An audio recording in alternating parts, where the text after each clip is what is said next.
투표용지 부족 사태로 시작된 서울 올림픽공원 핸드볼 경기장 개폐소 봉쇄 시위 현장에서 흉기 난동 사건이 발생했습니다. 당시 2,000명에 가까운 인파가 몰렸는데 흉기를 들고 자해를 하다가 결국 경찰에 제압됐습니다. 조용성 기자입니다. 봉쇄 시위를 진행 중인 인파 사이에서 한 남성이 고성을 지릅니다. 어제 저녁 10시 25분쯤 서울 송파구 올림픽공원 핸드볼 경기장 게이트 앞에서 한 남성이 흉기로 자해했습니다. 경찰과 대치하다 제압당했는데 생명엔 지장이 없는 것으로 알려졌습니다. 당시 올림픽공원 인파는 경찰 비공식 추산 2천여 명에 달했습니다. 갑작스러운 난동에 크고 작은 소란도 이어졌는데 봉쇄 시위를 둘러싼 경찰 수사는 더 확대될 전망입니다. 그제 국민의힘 의원들의 중재 당시 체육단체의 핸드볼 경기장 진입을 막은 사건의 경우 관련자 신원 파악이 진행 중입니다. 경찰은 해당 여성을 포함한 일부 참가자의 진입 저지를 업무방해 행위로 보고 수사에 착수했습니다. 경찰 간 모욕 사건 수사도 이어지는 가운데 오늘까지 14일째 이어지는 봉쇄에 선관위는 거듭 개표 물품 이송 협조를 호소했습니다. 공연과 스포츠 경기가 상시 열리는 곳이고 또 체육관에 입주한 단체의 직원들의 근무처이기도 합니다. 충돌 우려에 경찰의 강제 조치가 어려운 상황. 여기에 정치권까지 참전하며 시위는 더욱 장기화할 전망입니다. YTN 조용성입니다. 트럼프 행정부가 호르무즈 해협에서 자유로운 통항 보장 기간을 60일로 명시한 종전 양해각서 전문을 공개했습니다. 트럼프 대통령은 양해각서가 최종 합의안은 아니라며 제대로 이행되지 않으면 다시 이란을 폭격할 수 있다고 말했는데요. 워싱턴 연결해 보겠습니다. 신윤정 특파원, 미국이 양해각서 초안을 전격 공개했는데 언론을 통해서 공개했던 초안과는 어떤 게 다른 겁니까?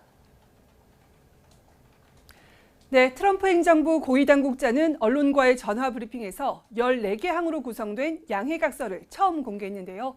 MOU는 가장 먼저 미국과 이란은 레바논을 포함해 모든 전선에서 군사작전을 즉각, 영구적으로 끝내고 상호 무력 사용을 자제할 것을 약속한다는 것을 명시했습니다.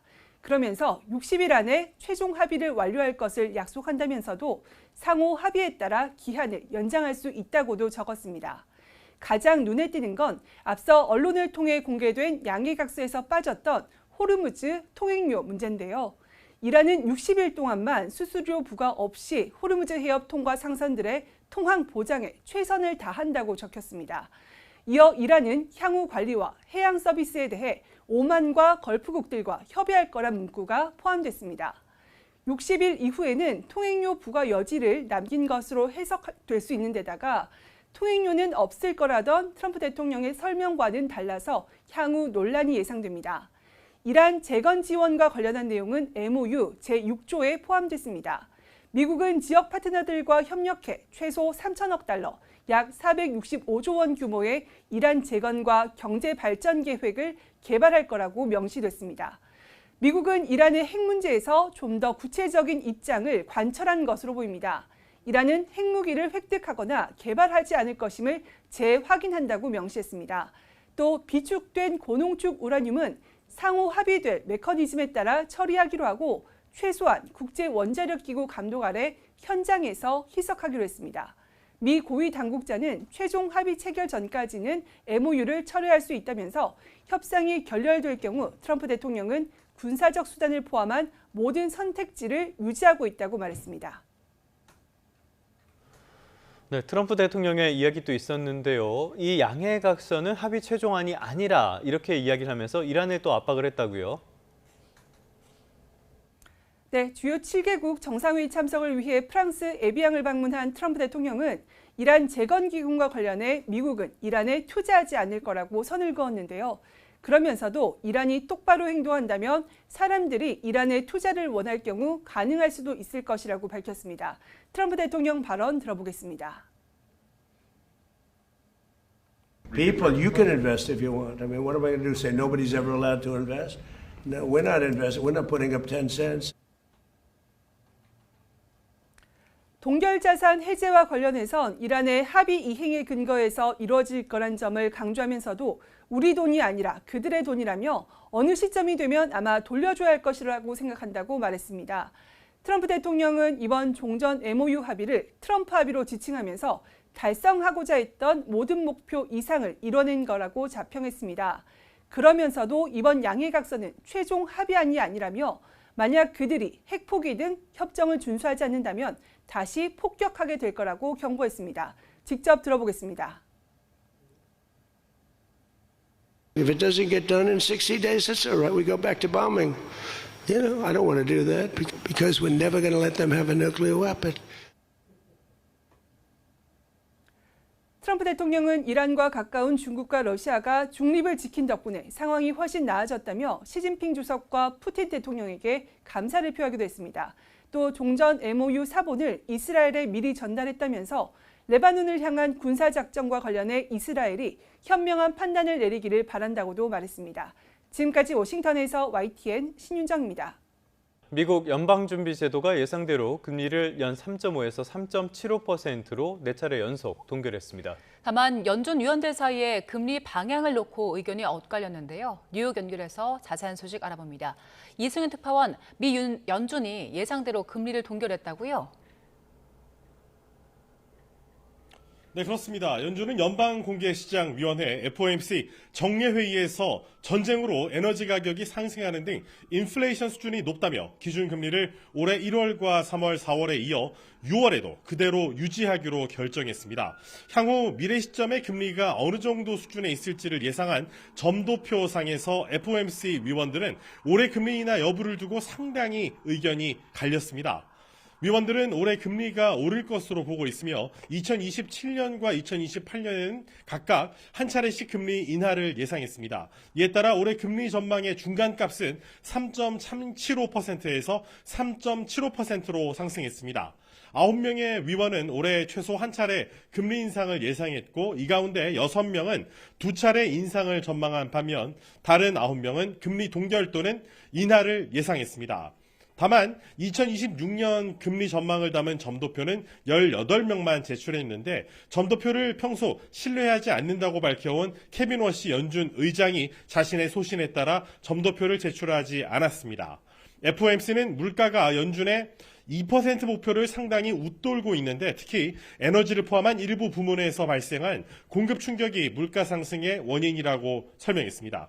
경제 전망에서 GDP 성장률은 2.2%로 3월 전망치보다 0.2%포인트 하향 조정됐습니다. 특히 PCE 개인 소비자 물가 지수 상승률은 3.6%로 3월 전망치 2.7%에서 큰 폭으로 상향 조정이 이루어졌고 근원 PCE 물가 상승률도 2.7%에서 3.3%로 상승했습니다. 반면 내년 경제 상황과 관련해 성장률 전망은 3월과 변함이 없었고 PCE 물가 상승률은 2.3%, 근원 PCE는 2.5%가 될 것이란 전망이 나왔습니다. 케빈 워시 의장 체제로 바뀌면서 성명서는 4페이지로 축소됐고 기존 성명서에 있었던 위험의 균형 문구와 통화정책 행보에 대한 선제적 안내는 사라졌습니다. FOMC 대비 무대에서 워시 의장은 물가와 AI, 소통, 양적 긴축 완화, 경제 지표 등 5대 분야에 태스크포스를 신설하며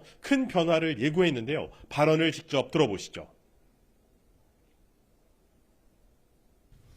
That's been going on for more than 5 years. Persistently high prices are a burden for the American people. But the recent past need not be prologue. 네, 시장 반응은 어땠습니까? 뉴욕 증시는 FOMC가 점도표에서 의견이 갈리긴 했지만 전체적으로는 연내 금리 인상을 예상했다는 발표에 일제히 하락 마감했습니다. 우량주 30개로 구성된 다우존스 30 산업평균 지수는 전장보다 0.98% 내렸습니다. 대형주 위주의 스탠다드 앤 푸어스 500 지수도 1.21%, 기술주 중심의 나스닥 종합 지수는 1.34% 하락했습니다. 글로벌 투자 은행인 모건 스탠리는 뉴욕 특파원들을 대상으로 진행한 토론회에서 연준이 연말까지 금리를 동결하고 내년엔 2차례 인하할 것으로 내다보며 점도표와는 다른 의견을 내놨습니다. 또 케빈 워시 연준 의장이 취임 전에 밝힌 것처럼 AI가 이 생산성을 높여 물가 상승 압력을 낮출 수 있는 요인이 될 것이라고도 분석을 내놨는데요. 직접 들어보시죠. Your utility prices go up, but other things get less expensive. So in aggregate, what I would think is that there's likely to be a disinflationary force that goes into this, and I think that's a bigger, element of what Kevin Warsh will ultimately find. 모건 스탠리는 이란 전쟁이 끝났지만 고유가 상황이 1년 정도는 이어질 것으로 내다봐 인플레이션 압력은 당분간 유지될 것으로 전망했습니다. 지금까지 뉴욕에서 YTN 이승윤입니다.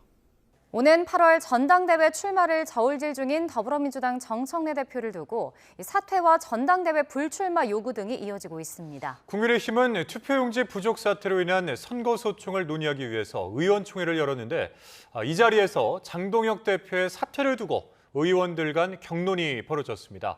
자, 취재기자 연결해서 들어봅니다. 양동원 기자.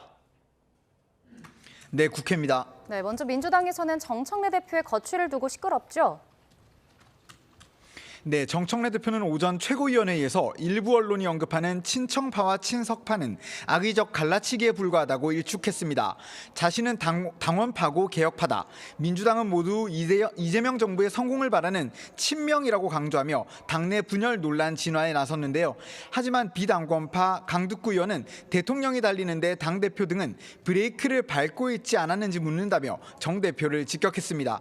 이기현 의원은 SNS에 여당 대표는 억울하거나 아쉬움이 남더라도 정부 성공을 위해 한 걸음 물러설 수 있어야 한다며 직접적으로 불출마를 요구했습니다. 한편 이재명 대통령은 유럽 순방 출국 당시 정청래 대표를 공항에 초대하지 않아 이른바 명심을 보여줬다는 논란이 일었죠. 내일 귀국길에는 정청래 대표가 나갈지 관심이었는데 조금 전 청와대는 귀국 환영 행사에 정 대표와 한병도 원내대표 등 당 지도부를 초대했다고 공지했습니다. 물론 김민석 국무총리도 참석합니다. 네, 그리고 국민의힘 장동혁 대표를 두고도 사퇴론이 분출하고 있죠. 네, 국민의힘 의원총회에서는 장동혁 대표의 거취를 두고 격론이 이어진 것으로 파악됐습니다. 특히 초재선 모임 대안과 미래 의원들이 장 대표의 사퇴를 요구하는 발언을 이어간 것으로 전해졌는데요. 회의장 앞에서 기자들과 만난 박준태 당대표 비서실장은 대안 없이 대표 사퇴만 요구한다며 대안과 미래의 해체를 요구했습니다. 이를 전해 들은 대안과 미래 소속 권영진 의원은 해체하라고 말할 자격이 없다고 짧게 반박했습니다. 회의를 마친 뒤 기자들과 만난 최은석 원내 수석대변인은 선거 결과와 선거 과정에 있었던 일들에 대해 장 대표가 책임지는 게 좋겠다는 의견이 많았다고 공식적으로 밝혔습니다. 의총에서 공개적으로 사퇴를 요구하는 목소리가 다수 분출된 만큼 재선거와 올림픽공원 봉쇄 등을 거론하며 사퇴 요구를 거부하고 있는 장 대표가 앞으로 어떤 행보를 보일지도 관심입니다. 지금까지 국회에서 YTN 양동훈입니다. 네, 끝으로 출근길 날씨 살펴보겠습니다. YTN 야외 스튜디오 연결합니다. 원희다 캐스터. 네, 원희다입니다. 날이 연일 더 무더워지는 것 같습니다. 오늘 아침 상황은 어떻습니까? 네, 오늘 아침은 어제만큼 공기가 후텁지근합니다. 현재 서울의 체감온도가 24.2도를 보이고 있는데요. 소나기가 내리는 지역에서는 습도가 높아져 더욱 꿉꿉하게 느껴질 수 있겠습니다. 네, 올해 첫 폭염특보가 내려진 곳도 있다고요? 네, 그렇습니다. 대구 군위와 경북 예천, 경산은 오늘 오전 11시를 기해 올해 들어 처음으로 폭염주의보가 발효되겠습니다. 이들 지역을 중심으로 최고 체감 온도가 33도 안팎까지 크게 치솟겠는데요. 온열 질환 위험이 큰 만큼 노약자나 야외에서 작업하시는 분들은 각별히 주의하시기 바랍니다. 그럼 자세한 전국 날씨 살펴보도록 하겠습니다. 현재 전북과 경북을 중심으로 소나기 구름이 발달해 있습니다. 이들 지역은 아침까지 영향을 받겠고요. 오후에는 또다시 대기가 불안정해지면서 서울을 제외한 내륙 곳곳에 5에서 40mm의 소나기가 지나겠습니다. 벼락과 돌풍, 쌀락, 우박을 동반하는 곳이 있어 주의하셔야겠습니다. 밤사이 곳곳에서 열대야에 버금가는 체감더위가 나타났습니다. 현재 서울 기온은 23.7도, 청주와 창원 22도 안팎을 보이고 있습니다. 한낮에는 온난스뷸한 남풍에 강한 일사가 더해지며 서울과 대구 32도, 경산 33도까지 크게 오르겠고요. 예년 기온을 1도에서 4도가량 웃돌겠습니다. 내일 오전 제주도를 시작으로 주말에는 전국에 비가 내리겠고요. 비와 함께 심한 고온은 한풀 꺾일 전망입니다. 폭염특보가 내려진 곳이 있을 만큼 날이 무덥습니다. 수분 섭취를 충분히 하는 등 여름철 건강관리에 더욱 신경 써주시기 바랍니다. 지금까지 YTN 원희다입니다.